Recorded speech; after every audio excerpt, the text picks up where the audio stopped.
A warm, great welcome to everybody who's dropping into the meeting. We have a fantastic evening, morning, night, wherever you may find yourself right now ahead of us. So we'll be spending about an hour and a half together in this Inner Development Goals gathering. We have a packed panel of brilliant minds and hearts with us today.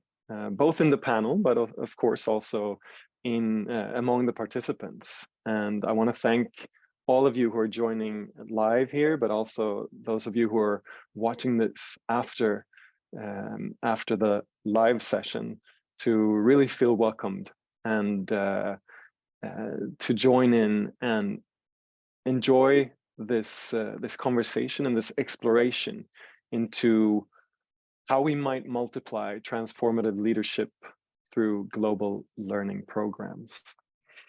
This is an Inner Development Goals gathering, and as that, we have a format that we play around with, but we do want to ensure that the word of gathering is really honored. So we have both a conversation, our invited conversation starters, but we also have all of you joining who are bringing your vast experiences from various fields and lived lives. And we want to give you the chance as well to interact with one another in smaller group conversations during this 1.5 hours.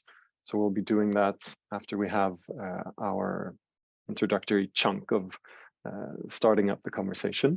So we have breakout rooms, and then we also after the session have an afterglow, which is a half an hour opportunity to just stay on, go into breakout rooms as, again, self-selected, and just mingle, network, converse with each other on the topic or on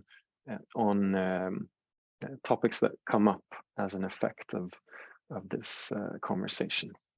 So with that, I want to again welcome everyone who has just arrived into the room, and I want to give us all an opportunity to just land in the room together. And you can feel free to just do gallery view and have a look at everyone in the room as we're joining in, and also to just take a breath or a couple of breaths together to just land in this space. So you may just drop your shoulders, perhaps drop your eyelids if you want to, or lower your gaze and just relax into the moment. Let go of everything this day has offered so far, and just get in touch with feeling your body where it lands on your seat or feet on the floor, getting a sense of how you're landing into this room. And just take a few deep inhales and consciously deeper exhales. Maybe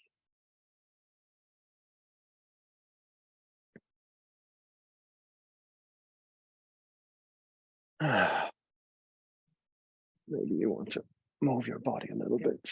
If you've been sitting in front of the screen during your day, perhaps look at something through a window or something in your room that you happen to find beautiful, or that you can find beauty in this very moment.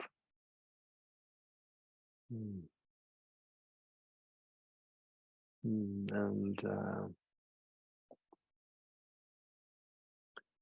want to also give us an opportunity to check into the space with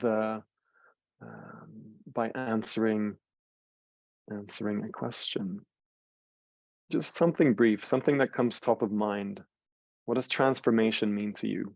right now, might be in this very moment or today. And where are you joining in from? So hello, Savoie, France, Slovenia, Switzerland, Davos, Montreal, France, Nuremberg, Florianopolis, Brazil, Asper, Karlskrona, Kiev, welcome Kiev. Just have a look around in the chat as well and see what's coming up and how your meaning of transformation right now might be similar or different to the rest of us in the room. Transformation for me today is to let go and be open, evolving, becoming a new expression, moving through my shadows and light. Transformation for me is now to revitalize Ukraine to recover from the war and atrocities. Finding a way to come together.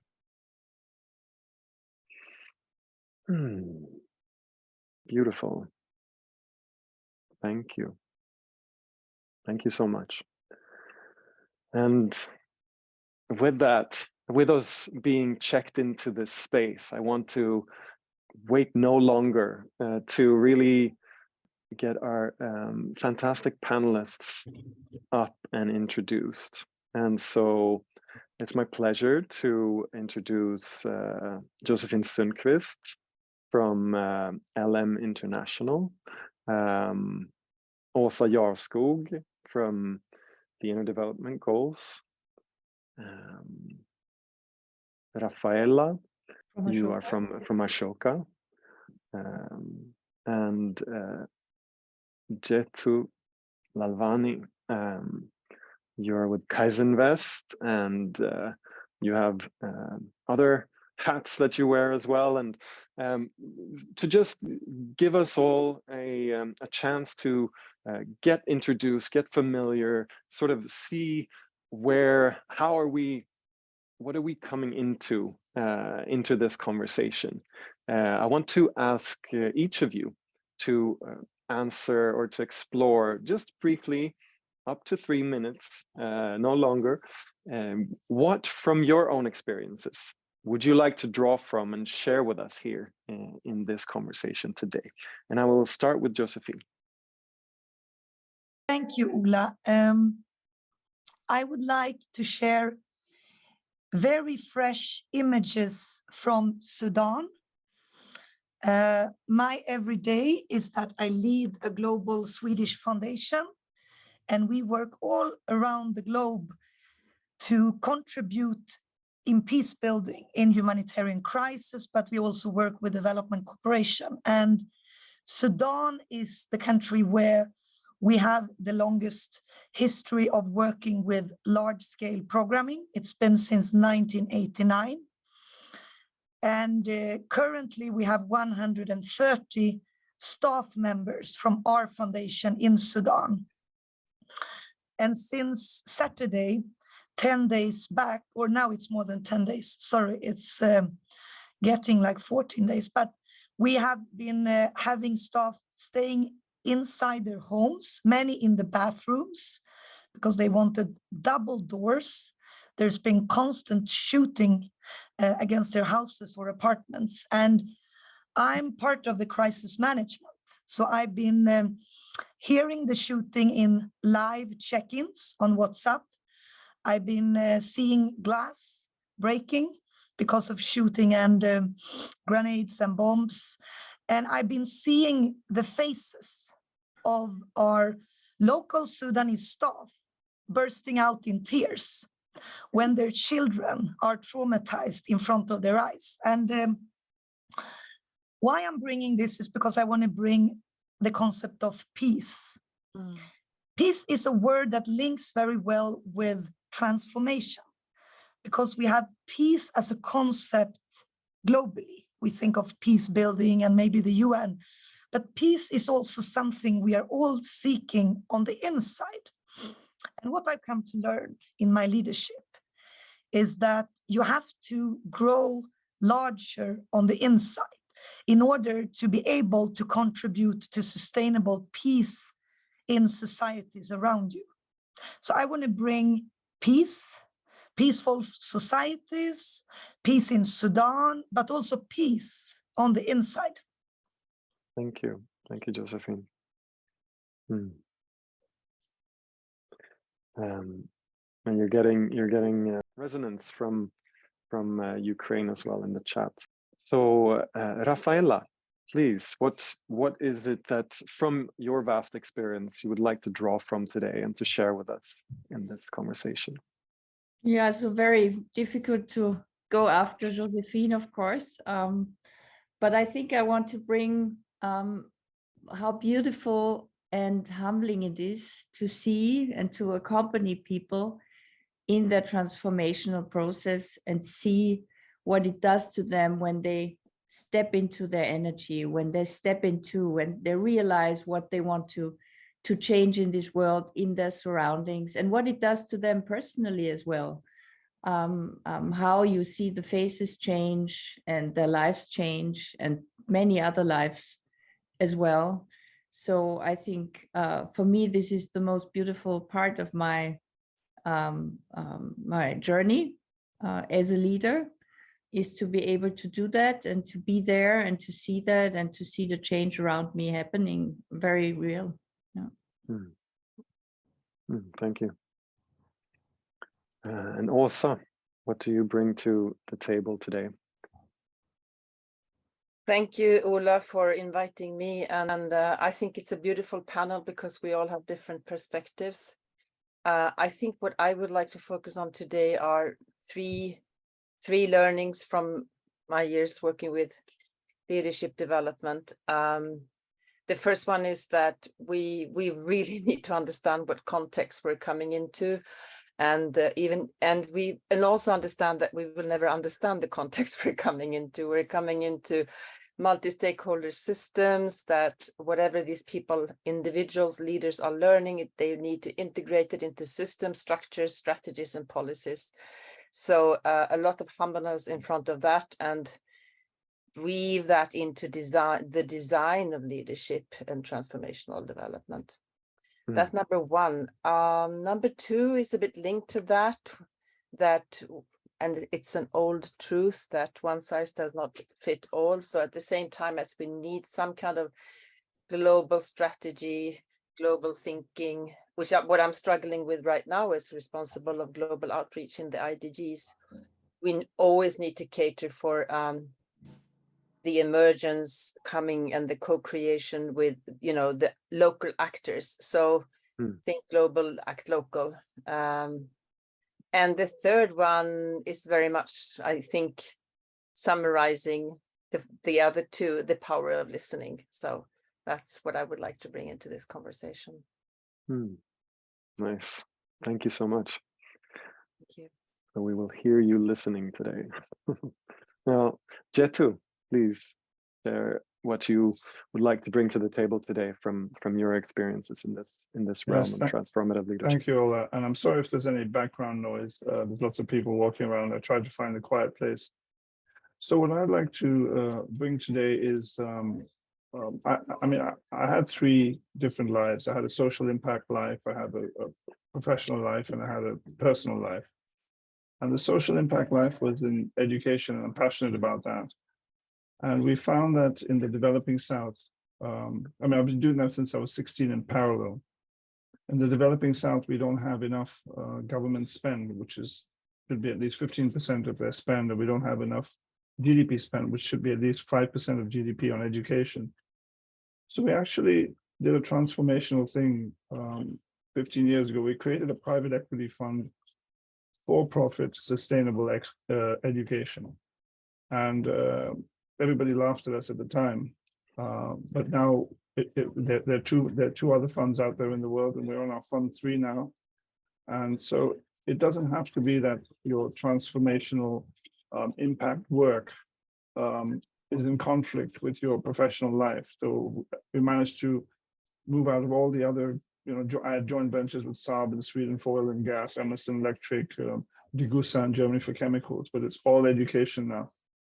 So that's something I'd like to bring to the table today. We're a private equity fund. We invest in education. We also have a private debt product. Again, we've done some transformational work with USAID in Africa, where we do grant funding and for-profit debt, muted returns, and have a blended product out there. So that's us, education, and we believe that education is the one SDG that will transform all other SDGs. Thank you.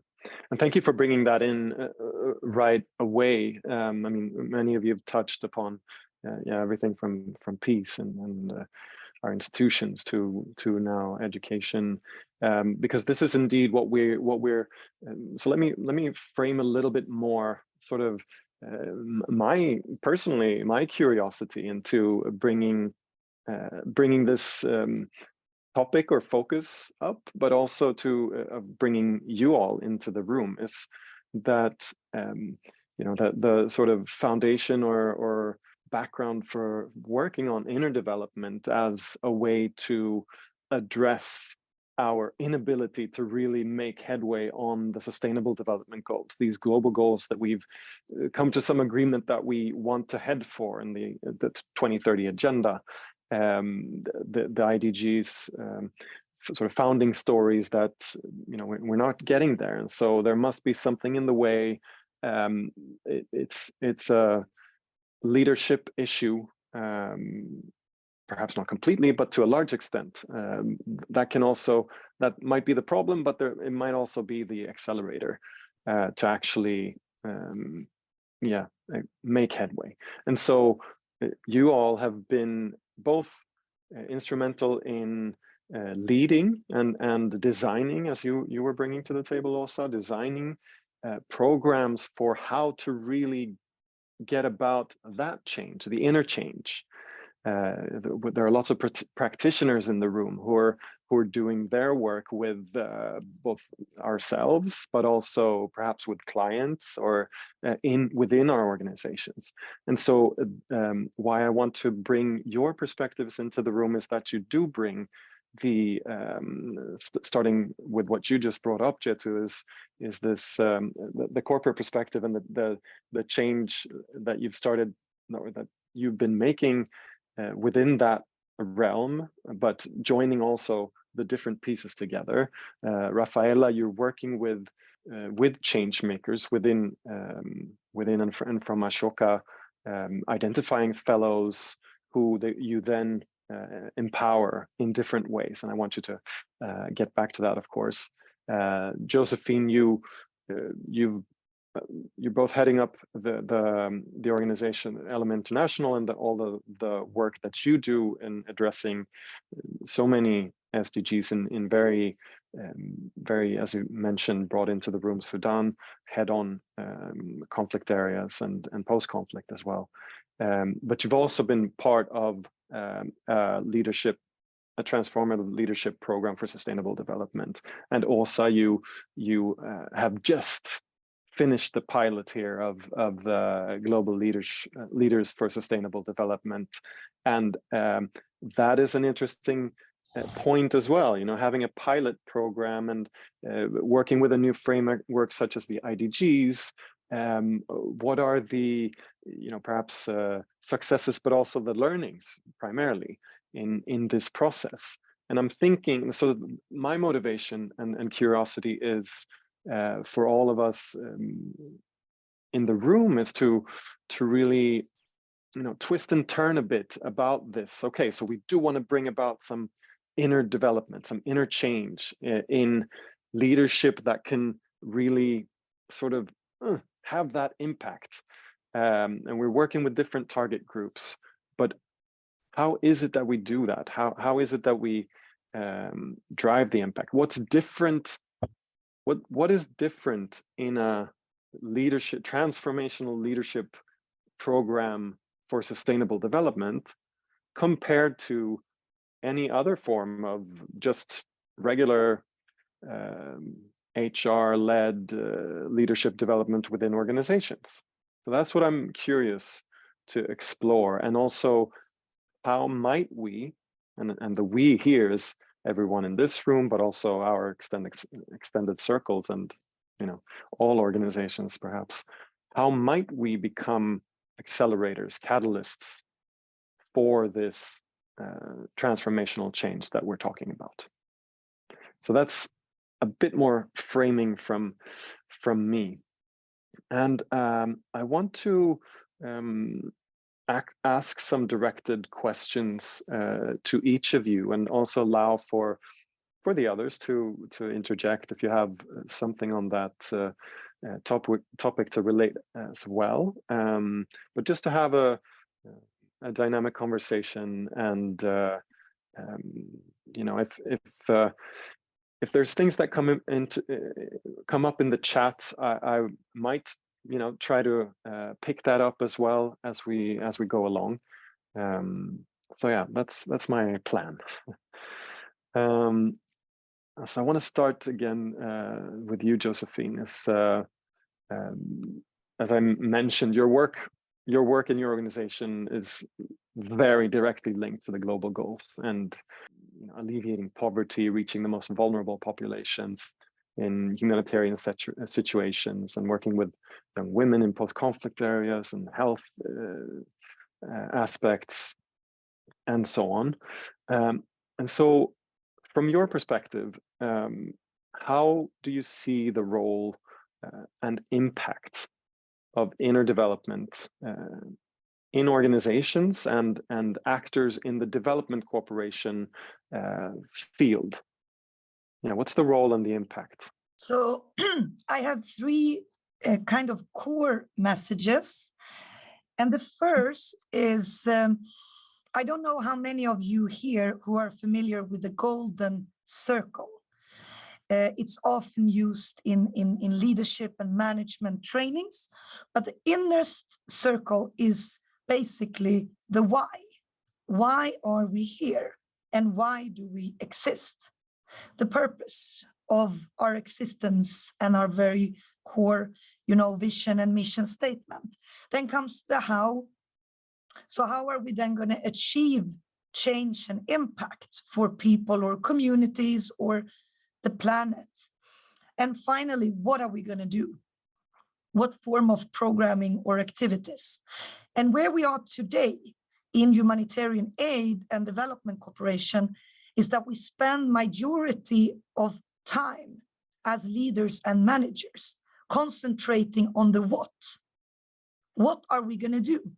How can our activities become the most branded, the most creative, the best funded, the most successful, and not least, you know, in terms of concept note writing, fundraising? We want to flash the best programming.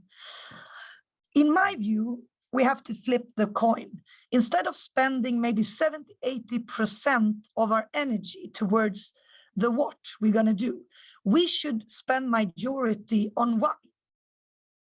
What really gives us the relevance to exist? Should we maybe be replaced by someone else who can do the job better? What is our added value? What do we bring that is very unique and authentic?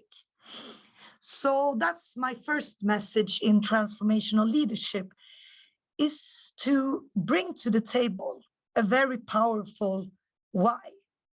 And once every leader in my foundation is solidly grounded on the why, we're going to see huge impact all over the world and for the planet. So I'm shifting energy and time from the what to the why. My second message is the impact of actions. Action speaks more than words. In global development, we are so good at producing documents. And for every new donor, when we diversify our donor portfolio, we bring new templates, new policies, new instructions. I don't know if anyone can reckon this. And I see the thumbs up. And it can easily be so that we are very guided by documents and principles. But what is really powerful is when we are guided by examples, living examples. So transformational leadership is, in my view, about leading by example. And there actually our action speaks more than our word. So if we create an inclusion policy and we talks about diversity, inclusion, non-discriminatory approaches, but when we actually, walk into our lunchroom, we become blind towards power hierarchies, or who we actually choose to sit with for a coffee, who we will spend time greeting in the hallway. And that is where inclusion matters. It's how we lead, it's how we live our lives, how we approach people on the street, even how we approach a homeless person sitting, by a corner. So living by example is something I've always worked on in my work towards transformational leadership. My third point is about unlearning. Unlearn as a concept and being curious. It's very easy in global development to become elitistic, to learn certain concepts or to have academic degrees, or to start bragging about, now everyone is using triple nexus, linking humanitarian peace and development, or talking about adaptive management or something else that is trendy. But what we really need is to be curious towards, what is really happening? Where is change taking place? It may not be in all these discussion clubs at the high panel forums in New York. It may be somewhere in a distant village. And if you actually dare to take time for active listening, to bring curiosity as a core ingredient in your leadership, you can come to realize that where you learn the most may not be at the high panel forum in New York, but actually in a very rural village in the northern Mozambique. So curiosity and the principle of unlearning, living by example, and then replace the what with the why. Thank you. Thank you so much for bringing that into the room. This raises so many questions. I'm curious to bring in Rafaela. You work with identifying and bringing in and supporting change makers. I want to give you a chance to explore a little bit about. I know that Ashoka says, among other things, says everyone a change maker. But would you speak to us a little bit about these change makers? We have the institutional actors, we have the public sector, we have the social entrepreneurs. You have started something called the Ashoka Visionary Program. I want you to speak a little bit about that, and also, what are the aspects that you put into that program that makes it transformational, if you will? Yeah. So, I mean, what Ashoka has been doing in these past 40 years was we were looking for change makers who came up with solutions for societal or social problems that are system changing. And the word social entrepreneur comes from Ashoka. The word change maker comes also from Ashoka. We have 5 criteria by which we select or find these particular people. And this is the system changing and innovative quality of their solution, the entrepreneurial spirit and the creativity of the personality, because usually a change maker always runs against walls, and the integrity of the personality and of the person. So why are we doing this, and why are we so strict about these criteria?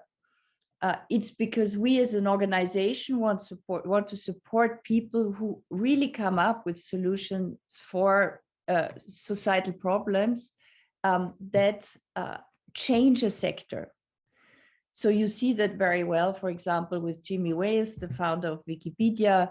He changed the way we generate knowledge completely and in principle. And he also has this element of empowerment. So everyone can generate and contribute to the generation of knowledge today through this platform. And this empowerment factor is really crucial in the way we look at somebody who is really a transformational leader and a change maker. So what did we do with the visionary program? We actually realized that we wanted to open up the capacity that we had built around supporting these change makers in order to scale. And that's really what Ashoka is all about. We want to scale these amazing solutions, and we want to find ways to support each of these change makers. And in the meanwhile, we have about 4,000, we call them Ashoka fellows around the world. So we support them by raising funds for them, but also by connecting them, looking into their organizations, seeing what they need in order to scale this, and also looking at the scaling strategy. Because scaling, when you have a business, is largely about growth. But if you want to scale impact, and that's why I revert back to what you said, Jacqueline, the why.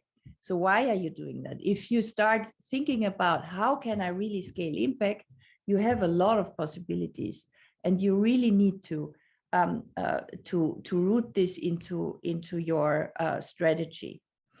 And this is just one example about how social entrepreneurship is different from normal business, and maybe sometimes also, I think much more complicated.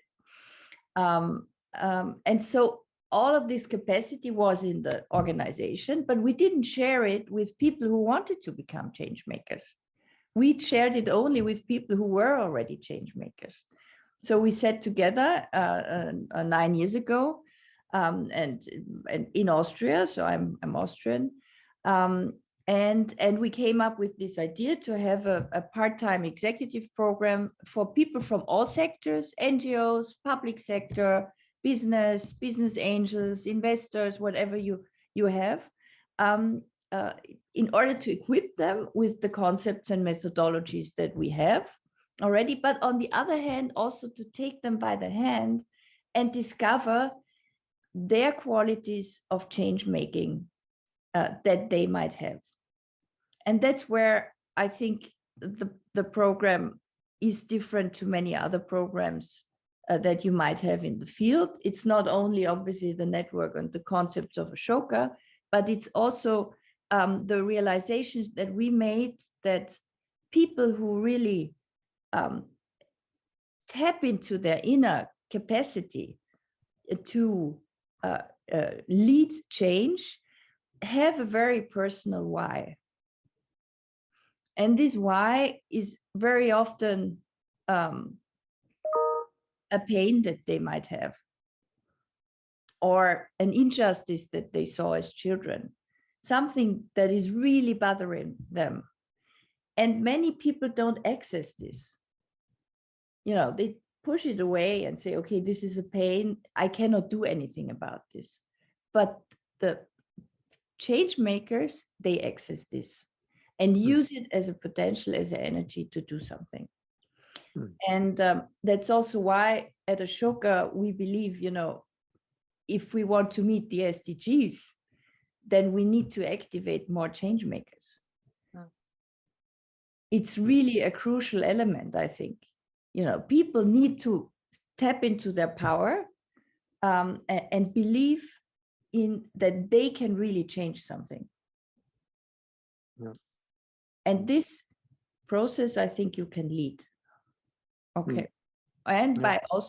and I also agree totally what you say, Josephine, by example. So, I see so many examples of Ashoka, of amazing change makers, obviously, so I'm used to it. But for most people, it never happens. And so what we do, we always bring in Ashoka fellows as well, who share their amazing stories. Yeah, thank you. And I really appreciated your realization of needing to pull the people from different sectors into the program together to really start building those linkages and understanding. I mean, that's perhaps like growing empathy for each other's positionality within our ecosystems of change and so on. So yeah, and build unlikely alliances. Yeah, so yeah, basically 17. yeah, exactly. Fantastic. Thank you so much. And I want to turn to Åsa as well. As I mentioned, you've just finished this pilot of a leadership for sustainable development program. And based on what are some learnings from that, perhaps, and also what are you connecting to your previous experiences that you mentioned before as well, and into what you do differently? What have you done differently this time that you haven't perhaps done in other roles and contexts that you've been in before?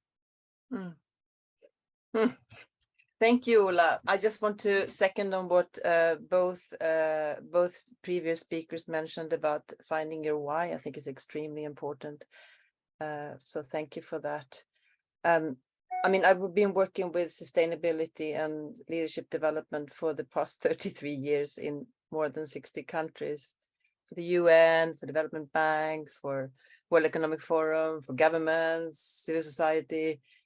And I've had the opportunity to work with thousands of leaders that are striving for transformational change, where my job has been to somehow accompany them in that journey. And it's been from illiterate farmers and carpenters to CEO of large corporations and ministers.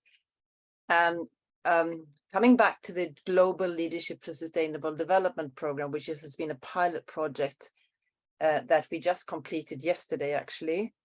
The reason why we decided to run this program was actually not to build capacity primarily out there. It was because we have a current bias in the development goals framework, where 95% of the people that contributed to this framework are from traditionally Western countries.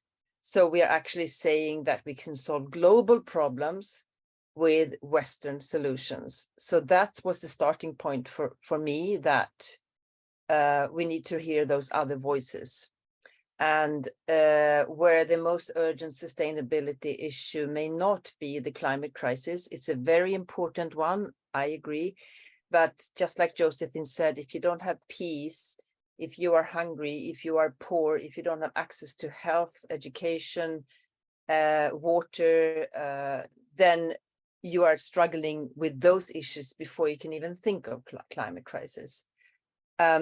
So this program is it's a pilot program. It was a pilot program. It's difficult for me to evaluate exactly the learnings because I haven't even seen the final evaluation. Then we have to process it.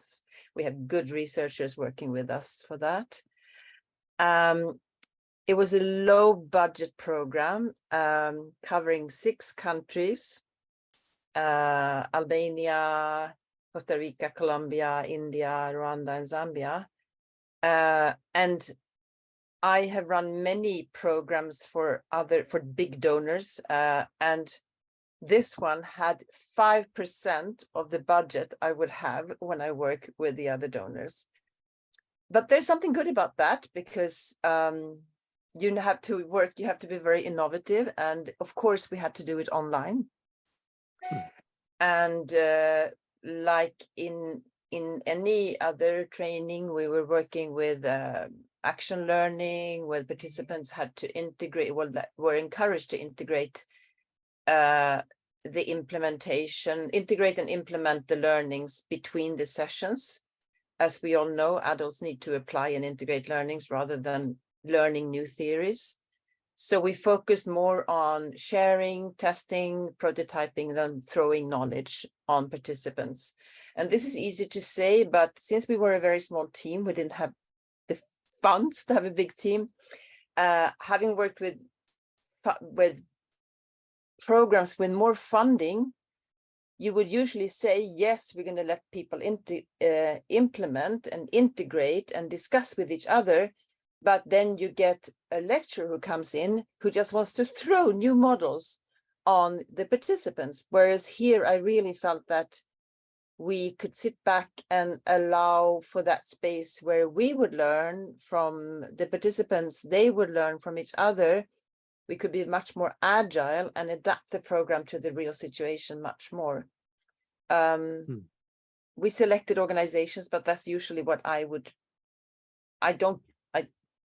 contrary to the previous speaker, I believe that if you want sustainable change, I believe that I'm happy we disagree here because that's more interesting.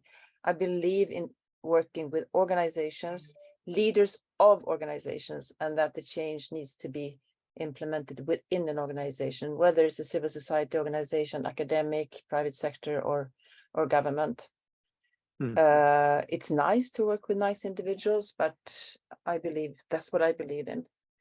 And also to create a safe space that enables people to get beyond their normal comfort zone, because that's where I believe that transformative change really happens. I'll stop here for now. Good, excellent. And I want to jump straight into actually checking in with Jetu as having been a participant in this pilot program. Can you verify? Can you? Yeah. No, but what are the experiences or the learnings, reminders, relearnings that you might have experienced in this program that may be similar or different, and also maybe where do you want to take this now? Is this something that you want to take and do perhaps differently within your context, both in your organization, but also with your perhaps portfolio, your clients, and other connections? Well, thanks, Ola, and thank you for putting me last after all these powerhouses. I will have words about that another time. But yeah, so regarding what I'd like to summarize on the context of transformation leadership here is, I'll do it in 3 buckets. One is a global common framework, which happens to be the IDGs. The other is values as skills, as learnable skills. And the other, which has been talked about, inside-out approach. So on the global common framework, I mean, we're all different socially, by food, religion, culture on this planet, politically, our systems, our borders, but yet we're very similar biologically, and we're similar on the dark side with economics and money. But the one thing we have come together on is globally to agree on the SDGs, or what the planet needs. And it's nice to have a common framework that we can all relate to. And what out of this has come the IDGs, which I'm very excited about. I was very excited to be part of, which is actually trying to do a shared common framework of what we need to be as the why, as Josephine said, and the integrity part, like Rafaela said, and integrate with each other on the inside, like Osa said. So I find that very exciting that we have a global common framework, and that this is being developed, and it's mostly there. A lot of work has been done on this, and deploy that. The second thing is values and skills. In the 80s, there was Edward de Bono. I knew him. He was a creativity. He invented the word lateral thinking, or coined it, and it's in the Oxford Dictionary. He early days said creativity is not something you're born with. It's not a innate skill, innate trait, but it's a skill that can be learned. And what's fantastic about the IDGs I found is that there's 5 dimensions and 23 skills they call skills. Those skills actually map with what we used to do in value mapping. There's some values in there, but they're skills and they can be trained, and it's like a social muscle. So it's something that you can actually develop. So I find that terribly exciting. Common framework and this inner part, the why, the be, not always to do the haves, the what's and the haves on the outside circle. And that brings me to the inside out approach. From the IDG perspective, we go through this program, we learn all the different skills, dimension skills, values, what have you. And there's some training toolkit for that. And there's some interaction, as Osed said, we integrate with each other to understand that. So that's on the self. And then once you do that on the self, the IDGs, you can take it out to your company, or to the companies that have some SDG focus as low-hanging fruit, and spread it through the corporate economic world there. And then move on to the community where you have NGOs, you have schools. We're trying to do some work with schools now with the IDGs. And of course, then the holy grail of getting it integrated into government and policy work. And, because that will, as Rafaela said, scale the impact. It's not just have, pockets of hardworking people, but scale it and make it worth having. So I find these 3 global common frameworks exciting, that the IDGs are there now to deliver on SDGs and deliver on, sustainable survival in the planet. And these values as skills. So these skills are innate, they're inside, they're inner, and the inside out approach, like Rafaela and Josephine mentioned, you start from within and then move out. I'll stop there. Thank you. Oh, beautiful. Thank you for taking that role as the final the anchor, we call it in when you play Fog of War, doing like a little bit of a summary as well. So I want to touch again on the what Rafaela brought with the Visionary program, but also, I mean, all of you have been part of programs where we also gather, we call it multi-stakeholders, some might call it trans-contextual. We gather parts of the ecosystems that we identify. And you mentioned, Rafaela, that can also create these uncommon or perhaps new linkages. Again, I want to see what is it that can take like the individual leader's experience in a fantastic program. I had a great time. The evaluations are fantastic. It gave me so much, and the lunch was delicious. No, but I got many new connections. Like, what is the step after that? Josephine touched upon that as well. Like, what's the really implementing in our organizations, and as we do that, we create even more impact and societal change, transformation, if we will. I can go first, if that's okay, Ola, or you wanted to let someone else in from the panel? No, but go ahead. Yeah. Go ahead. I think so I was selected. So the United Nations System Staff College in Bonn, they designed a new leadership program 1 year because they wanted to develop the partnership modality for the UN to more effectively and more dynamically build partnerships with private sector and civil society. So they selected 35 CEOs globally from private sector, civil society, and UN. And it was a very interesting journey, and it still goes on. So we're still in this network, even if we started 2 years ago. And what really happened and why it was a transformational program. First of all, we were challenged to break our silos. So in the program, they said, in my case, I come from a non-profit global foundation. So they sat, they divided me in a team with a German CEO of a German, quite big, middle-sized energy company. And they said, you should let the CEO of this energy company in Germany give you advice on change management and how you should organize your humanitarian aid. And you should advise him on how he can drive green transformation in the energy sector in Germany more efficiently. And many of us felt, devastated. How could I ever, transform the industries in Germany without even speaking fluent Germany? But what happened was really transformation, because we were letting go of control. We were letting go of digging into details.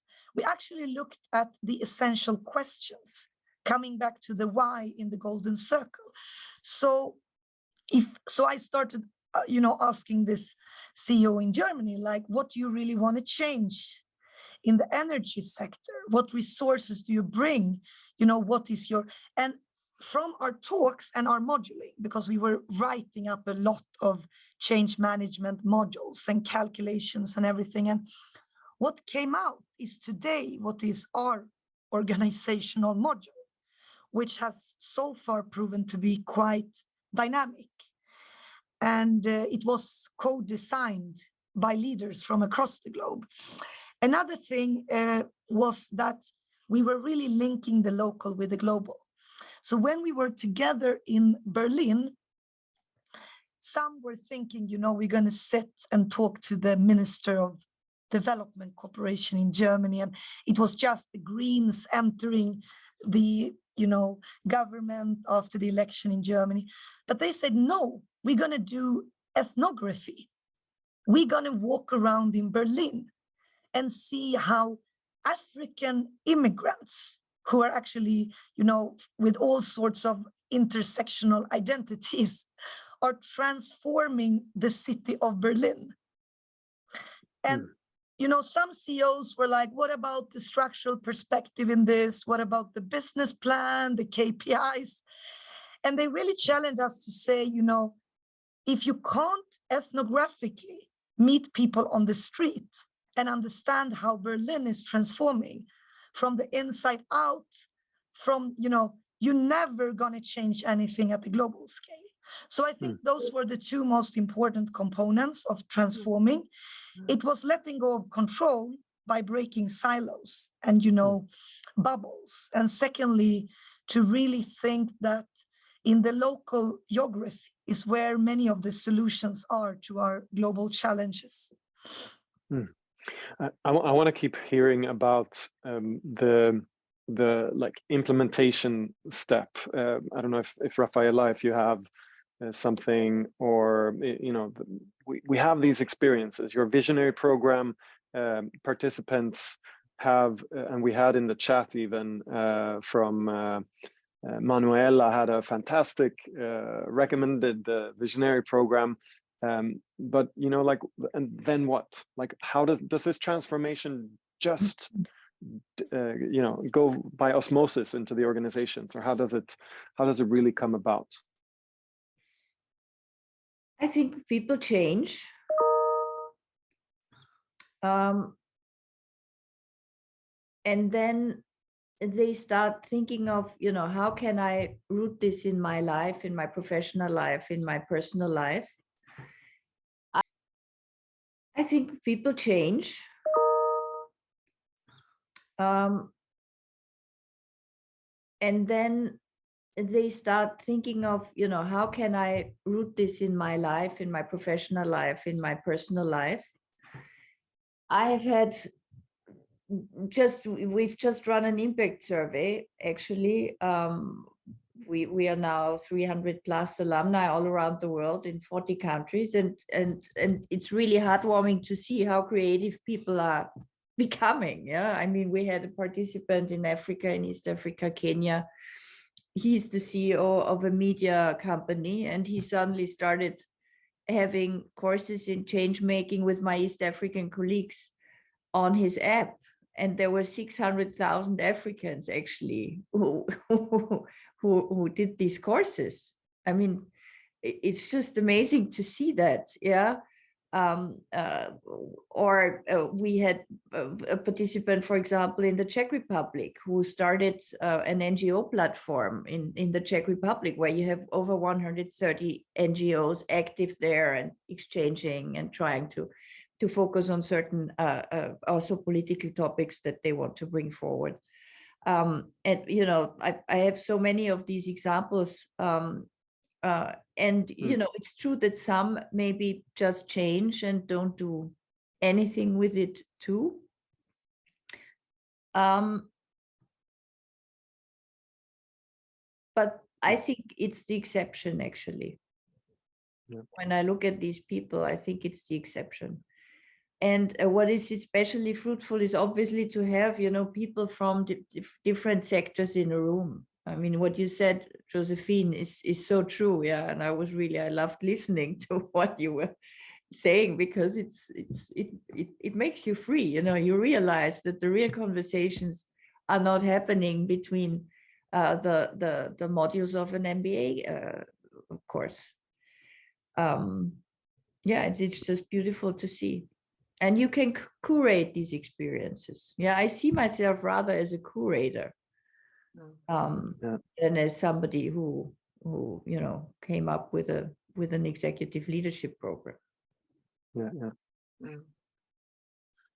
Fantastic. I want to also now give us a chance to go into smaller conversations to reflect on these issues together as well, or these questions and energies that come up for us. I think just take what has come to mind, what has been awakened in this conversation for you so far, and also where do you see yourself as an actor in this ecosystem? How might you want to apply or work with the concepts and ideas that come up? So I will move you into the rooms, and we will reassemble in a while.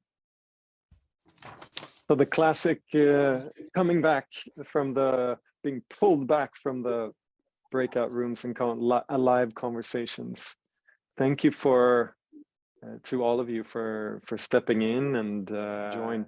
I wanted to now really build on the momentum that you've had in your briefer conversations, and I'm glad that that I also threw the panelists out in the breakouts to be able to pick up from there. But I want to invite us all to just have a little bit of a back and forth in terms of what are things that come to life, and bearing in mind the theme. So if we have things that we feel we want to really share in this broader circle, and if you're someone who is very used to hitting the microphone button, then perhaps wait a moment and start by encouraging yourself to listen. And if you're someone who usually doesn't really press that microphone button, then I do invite you to lead with courage and to bring something up that's on your mind, something you want to ask the panelists, because I do want to also really maximize our chances with them, but I know that we all have things to contribute. So please raise hands or write in the chat, and we'll do this together. All right, so maybe Eleanor. I'll bring in Eleanor. She raised her hand. Thank you, Manuela. Okay, thank you. Thank you for the panelists. This has been really fascinating. I would like to ask a quick question to Rafaela, and maybe you can take a moment to even think about it, because I'm very curious about some more examples of how those CEOs or senior leaders that you were working with actually created impact. I think it would help us a lot to get really practical examples of how a person who went through a leadership program actually took it live and actually did something. Because then we can go back to the CEOs that we work with and give these examples. I mean, I would love to have some more examples, even if you take a few moments and write them or something. I know that Rafaela has so many examples and personal stories, so I would love to hear that as well, Rafaela, if you want to share just a tidbit. Yeah, it's difficult to say. I mean, many people are in transformation, when they come to the visionary program. So they know that something is wrong in their jobs or in their private lives, and they want to understand how they can use these capacities in their own context. So the stories are very individual. I have a participant. He's a real estate agent, and he started to build up an impact fund. I had a participant who is the leader of international projects of one of the biggest NGOs that work with children in the world, and he started to implement solutions of Ashoka fellows into the work that they do in certain parts in this world. And we have also now a structural cooperation with him and other international NGOs on how we can partner up better to include solutions of amazing social entrepreneurs, Ashoka fellows, into their work. We have one person who started a 100 million euro fund for impact in his institution. So it's an institutional fund. We have people who just started funding their own social business, a lot of them, or social entrepreneurship initiative.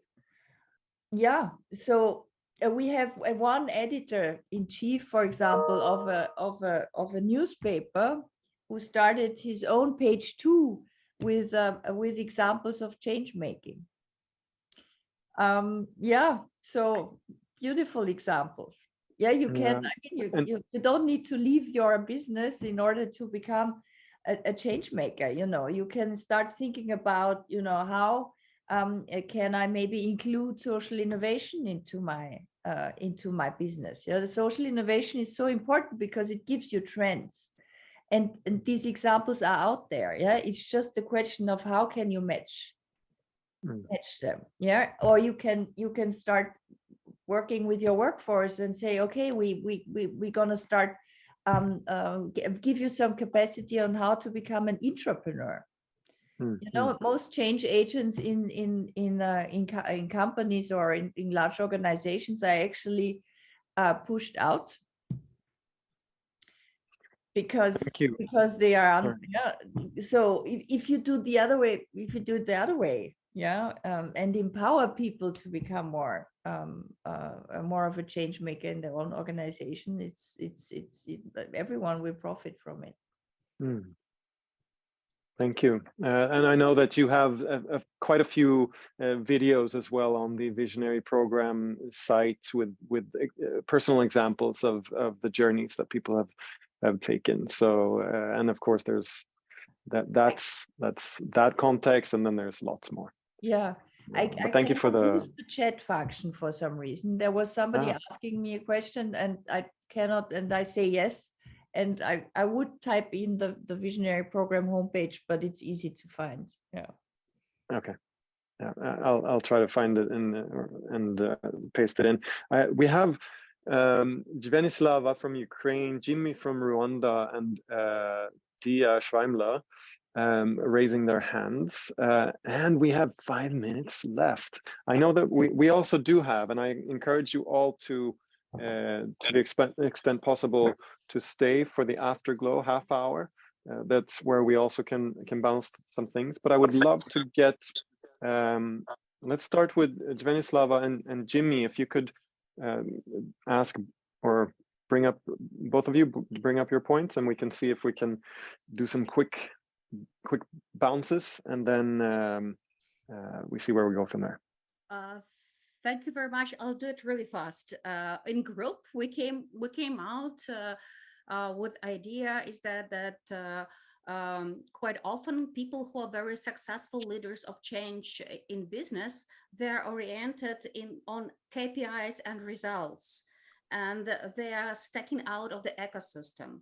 And for Ukrainian example, that what we are facing now during the war is that many people were switched, but they were switched because of war, because of the crisis, to understand that there is a big ecosystem and they have to be involved as people who make impact, and they are part of the social society, civil society.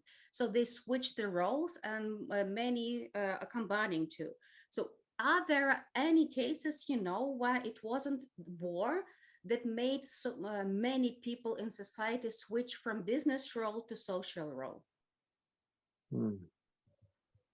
That's a great question. I'm wondering if we can keep that one and bring in Jimmy as well. If you also have something brief that you want to bring in, Jimmy, and then we can see if we can double shoot for that.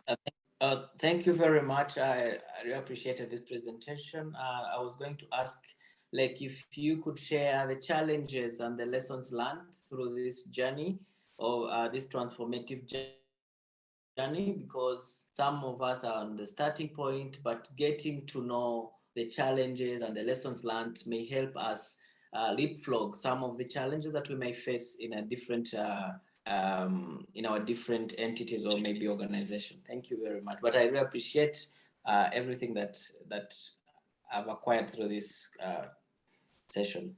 Thank you. Thank you, Jimmy. Yeah, and please do also stay in the for an extra half hour if you're able to. That would be great. I think there's lots to be shared. So Åsa, I know you wanted to really go in there. No, I just wanted to throw in a very short comment that I think that a crisis, no matter, crisis is always hard to go through, but I think there are always good things coming out of different crises.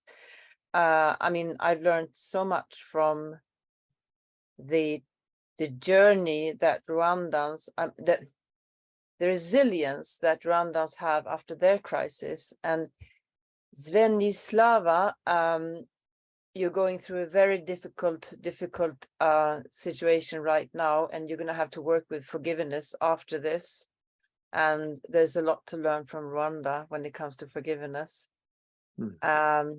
But I think COVID was also a crisis when many of us learned new things. That's why we're sitting here in front of our computers. And I also saw many companies realizing that it was not business as usual. It was more about how do we continue creating some kind of value. And I don't want to point out one company, but I know that there are many companies in many parts of the world that needed to change the focus during the COVID crisis. And I've seen the same thing happening in Georgia. There was a war also when they started working so I think the crises are hard, very, very hard when you're in it. And I fully recognize what you're going through right now.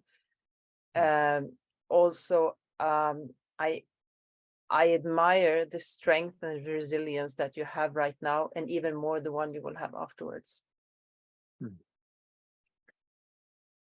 I am sure that I'm not alone in wanting to really continue this conversation. I do want to respect everyone's allotted time in your calendars and schedules, and recognize our ending time, which is now.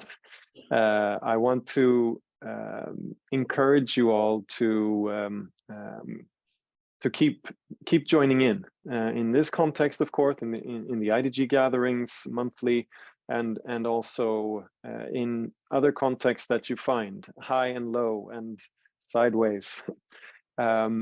We have a budding tradition that we have in these gatherings, is that we all unmute ourselves and say thank you and goodbye in our languages, and we do that before we go into the afterglow, which we'll do right after this. And yeah, again, I encourage you to stay on. You'll be able to join smaller rooms if necessary.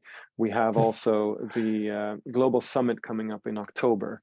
Please check the Inner Development Goals website for all the current information and updates. I will stop all the spotlighting and unleash all of you to just unmute yourselves, do gallery view, and say thank you and goodbye in your languages, and then we'll continue with the afterglow. So thank you so much. Adiós, Gracias. muchas How you doing? gracias. Gracias, hasta luego. Thank you, host. Feliz de salir de aquí. Great. Everybody. Merci. Hasta luego. Thank you. Merci, au revoir. Dankeschön. Many blessings.